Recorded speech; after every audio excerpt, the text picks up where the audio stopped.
ఇంకా second movie వచ్చేసి ఎవరు. ఈ ఎవరు మూవీ అనేది చాలా సస్పీషియస్గా ఉంటుంది మూవీ అంతా. అసలు నిజంగా మనం కొన్నిసార్లు షాక్ అవుతామట. ఎవరు నమ్మాలో ఎవరు నమ్మకూడదో మనకే తెలీదు. నిజంగా ఇతను విలనా అని చెప్పేసి మనకు షాక్ అవుతాం లాస్ట్లోని. సో చాలా బాగుంటుంది మూవీ అయితే, అసలు ఎవరు మిస్ అవ్వద్దు. మీరు పక్కగా థియేటర్లో మిస్ అయితే మాత్రం తప్పకుండా చూడండి. యాక్చువల్లీ మామూలుగా నేను ఏమనుకున్నానంటే ఇక్కడ ఇక్కడ మన శివరాత్రికి చెప్పే మూవీస్ అన్నీ కూడా ఆల్రెడీ మీరు ఎప్పుడో చూసే ఉంటారు.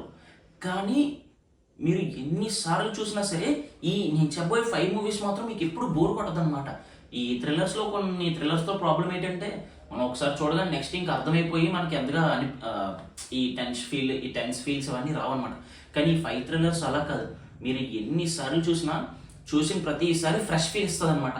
సో అందుకే మెయిన్గా నేను చెప్పడానికి కారణం అదే. ఇంకా అదే ఫస్ట్ అయితే రాక్షసుడు చెప్పాను, నెక్స్ట్ ఎవరో చెప్పాను, ఇంకా